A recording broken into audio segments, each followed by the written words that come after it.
నమస్తే. ప్రస్తుతం మనతో పాటు ప్రముఖ ఆధ్యాత్మికవేత్త శ్రీచక్ర ఉపాసకులు మణికంఠ శర్మ గారు మనతో ఉన్నారు. గురుగారితో మాట్లాడేద్దాం. నమస్కారం గురుగారు. పరమేశ్వరార్పణమస్తు. గురుగారు, మే మాసంలో వృశ్చిక రాశి వారికి ఈ మాసం అంతా కూడా ఎలాంటి ఫలితాలు ఉండబోతున్నాయి గురుగారు? జగతం పితరం వందే పార్వతీ పరమేశ్వరం. ఈశ్వరార్పణమస్తు. వృశ్చిక రాశి వారు విశాఖ నక్షత్రం 4వ పాదం, అనురాధ నక్షత్రం 4 పాదాలు, జ్యేష్ఠ నక్షత్ర 4 పాదాల వారు కూడా వృశ్చిక రాశిలోకి విచ్చేస్తారు. ఈ వృశ్చిక రాశి వారు విద్యార్థులకి మంచి ఫలితాలు ఏర్పడతాయి. చాలా ఆనందదాయకంగా ఉంటారు. శుభ కార్యక్రమాల్లోనూ ఎప్పుడూ కూడా మే నెలంతా కూడా ఆనందదాయకంలోనూ ఆనందంలోనూ తాండవం చేస్తూ ఉంటారు. వివాహం కాని వారికి వివాహం అయ్యేటువంటి అవకాశాలు బాగా కనబడుతున్నాయి. అదేవిధంగా ప్రమోషన్లు ఎవరికైతే రాలేదు, ఇబ్బంది పడుతున్నాం, ఇన్ని రోజులు నేను వేచి చూశాను అనుకున్న వారికి మంచి అవకాశం ఏర్పడుతుంది. అంతేకాకుండా భార్యాభర్తల మధ్య కూడా మంచి అన్యోన్య దంపత్యవనం అనేటువంటిది ఏర్పడుతుంది. స్త్రీ పురుషులు ఇరువురికి కూడా ఆరోగ్య సమస్యలు అనేటువంటి తలెత్తవు.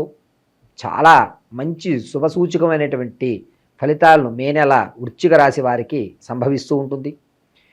ఇక సినీ రంగంలో ఉన్న వారికి అవకాశం వస్తుంది. ఆ అవకాశాన్ని నిలబెట్టుకోవడానికి శ్రమించడం మాత్రం మీదే బాధ్యత. ఖచ్చితమైన మంచి అవకాశం ఏర్పడుతుంది. రాజకీయంలో ఉన్న వారికి చక్కగా మీలో ఇంతకు ముందు కంటే ఇప్పుడు ఇంకాస్త ఎక్కువ మీ జనాదరణ అనేటువంటిది పెరుగుతుంది. కష్టం వస్తే అతను మాత్రమే తీర్చగలడు అనేటువంటి నమ్మకం జనాల్లో మీ మీద ఏర్పడి మీ దగ్గరికి రావడం అనేది జరుగుతూ ఉంటుంది. అంతేకాకుండా ఈ వృశ్చిక రాశిలో ఎవరైతే ఉంటారో ఈ వృశ్చిక రాశి వారికి మే నెల 12వ తారీఖు సోమవారం పౌర్ణమి స్వాతి నక్షత్ర యుక్తంలో వీరు ఏదన్నా శివాలయ దర్శనం గావించుకుని శివునికి కేవలము ఆవు పాలతో అభిషేకం గావించి తదునంతరము నారాయణ దేవాలయానికి వెళ్ళాలి. శివాయ విష్ణు రూపాయ శివరూపాయ విష్ణవే శివత్సహృదయం విష్ణు విష్ణు సహృదయం శివాహ అని నానుడి పరంగా మే 12వ తారీఖున శివాలయం దర్శనం చేసిన తర్వాత అభిషేకం పూర్తి చేసుకున్నాక ఏదన్నా వెంకటేశ్వర స్వామి వారి దేవాలయ దర్శనం చేయడం వృశ్చిక రాశి వారికి అధికమైన ఫలితాలు ఏర్పడతాయి. మంటకి ఆజ్యం తోడైతే ఏ విధంగా పైకి వస్తుందో, ఆ ఆజ్యానికి వాయువు తోడైతే ఇంకాస్త ఏ విధంగా పైకి వస్తుందో, శివుణ్ణి నారాయణ్ణి 12వ తారీఖున దర్శనం చేసుకోవడం వల్ల వీరికి ఖ్యాతి కీర్తి ప్రతిష్టలు అనేటువంటివి పెరుగుతాయి. దాన్ని వీరికి నిలబెట్టుకోగలిగేటువంటి అవకాశం అనేటువంటిది తదనంతరం నుంచి కూడా నడుస్తూ ఉంటుంది. కాబట్టి వృశ్చిక రాశి వారికి అనూహ్యమైనటువంటి అవకాశాలు అనేటువంటివి ఏర్పడుతూ ఉంటాయి. క్వశ్చన్. సో అవకాశాల పరంగా గుర్తింపు పరంగా బాగానే ఉంటుందంటారు ఈ మాసం అంతా. మంచి అవకాశాలు. గురుగారు, అలాగే పూర్వీకుల ఆస్తులు కావచ్చు, అన్నదమ్ముల మధ్య కొన్ని సమస్యలతో ఈ ల్యాండ్కి సంబంధించి ఇష్యూస్ ఉంటాయి కదా, మరి అవి ఏమన్నా కోర్టు వ్యవహారం దగ్గరికి మీకు అనుకూలమైనటువంటి వ్యవస్థే ఏర్పడుతుంది తప్ప తీర్పు అయితే రాదు. అనుకూలమైన వ్యవస్థ. అంతకు ముందు మిమ్మల్ని పీడించేవాడు ఎవరైతే ఉంటాడో అతను మీ వైపుకి మారిపోతాడు. అన్నదమ్ముల మధ్య కానీ కోర్టు భూ సంబంధిత వ్యవస్థలు కానీ ఏదన్నా సరే మీ వైపుకి రావడం అని నేను ఇప్పటి వరకు నేను అనుకోలేదు, నువ్వు ఖచ్చితంగా న్యాయంగానే ఉన్నావని మీ వైపు తిరగడం అనేటువంటిది మే నెల 12వ తారీఖు తర్వాత నుంచి ఏర్పడుతుంది. ఇక వ్యాపారస్తుల పరిస్థితి ఏంటంటారు గురుగారు? ఏదన్నా ఇన్వెస్ట్మెంట్ జోలికి పోవచ్చు అంటారా ఈ మాసం వీటిలో? ఖచ్చితంగా ఇన్వెస్ట్మెంట్ పెట్టుకునే అవకాశం ఉన్నవారు ఎవరన్నా సరే 13వ తారీఖున చక్కగా శ్రీకారం చుట్టుకోండి. 14వ తారీఖు నుంచి మీ ఇన్వెస్ట్మెంట్కి పెట్టుబడులు మొత్తం ప్రారంభం చేసుకోండి. 12 పౌర్ణమి, 13 మంగళవారం శ్రీకారం. అంటే అమ్మవారి దేవాలయంలో మీరు ఒక బిజినెస్ పెడదాం అనుకుంటున్నారు. దానికి సంబంధించి విజిటింగ్ కార్డులు పూజ చేయడం కానీ లేకపోతే దానికి సంబంధించి ఫార్ములెట్స్ పూజ చేయించుకోండి 13వ తారీఖు. 14న మీరు ధనాన్ని వెచ్చించండి ఆ వ్యాపారం మీద. మంచి ఫలితాలు ఏర్పడతాయి. ఇక నిరుద్యోగుల పరిస్థితి ఏంటంటారు గురుగారు? నిరుద్యోగులకి కాంట్రాక్ట్ బేస్లో ఉద్యోగం వచ్చేటువంటి అవకాశాలు ఏర్పడతాయి. మరీ ఖచ్చితంగా ఇందులో ఉంటాడు ఇతను అనేటువంటి నిలకడ లేని వాడికి ఒక తాడు అయితే దొరుకుతుంది. సరే ఏదో ఒకటి ముందైతే ఇది చేద్దాం, తర్వాత సంగతి తర్వాత చూద్దాం అనేటువంటి అవకాశం అయితే నిరుద్యోగులకి ఏర్పడుతుంది.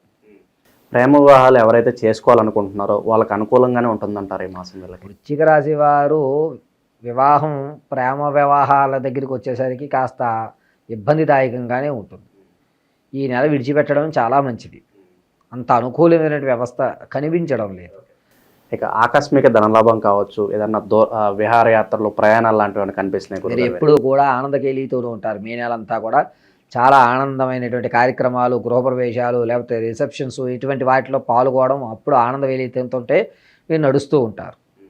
ఇక విదేశాల్లో వ్యాపారాలు కావచ్చు, విదేశాల్లో చదువులు కావచ్చు, ఎలా ఉండబోతున్నాయి గురుగారు వీళ్ళకి? విదేశాల్లో చదువుకోవాలి అనేటువంటి ఆశ ఎవరైతే ఉన్నారో వారు 14వ తారీఖు నుంచి మంచి ఫలితాన్ని ఏర్పరచుకుంటారు. 12వ తారీఖు నేను చెప్పిన ఫలితం చేసుకోండి. 14 నుంచి కూడా మీకు అంత వాతావరణం అంతా కూడా మీకు అనుకూలమైనటువంటి స్థితిలోకి మారిపోతూ ఉంటుంది. దానివల్ల మంచి ఫలితాలు. ఇక ఉద్యోగస్తుల పరిస్థితి గురుగారు ఈ మాసం ప్రమోషన్ అనేటువంటి వచ్చే అవకాశం ఖచ్చితంగా ఉంటుంది. ఇంతకుముందు మీరు ఒక చోట పనిచేసిన తర్వాత మీకు వేరే సంస్థ వాళ్ళు మిమ్మల్ని గుర్తించి నా దగ్గరికి రా, నేను ఇంకొక ₹2 ఎక్కువ ఇస్తాను అని చెప్పి మిమ్మల్ని లాక్కునేటువంటి అవకాశం చేస్తారు. మీకు అది సబబు అనిపిస్తే అటు మారిపోండి. ఇక ఆరోగ్యపరంగా ఎలా ఉంటుంది, అలాగే వైవాహిక జీవితంలో ఏమైనా సమస్యలు ఏమైనా కనిపిస్తున్నాయి గురుగారు? ఆరోగ్య సమస్యలు అనేటువంటివి మే నెల 2వ తారీఖు నుంచి ప్రారంభం చేసుకుని 10వ తారీఖు వరకు కూడా నరాలకు, కండరాలకు సంబంధించి కొంచెం ఇబ్బంది కలుగుతుందండి. నర వ్యవస్థ, కండర వ్యవస్థ కొంచెం పట్టుదలం అనేది ఏర్పడుతూ ఉంటుంది. వీరు ఏదన్నా ఒక బెల్లాన్ని బాగా మిక్సీ పట్టి ఆ బెల్లం పొడిని పొద్దుటే లేచిన తర్వాత మొహం గడకుండా చీమలకి ఆ యొక్క బెల్లాన్ని సమర్పించగలిగితే కనుక ఆ కండరానికి ఉన్న వ్యవస్థ అనేది తగ్గుతుంది.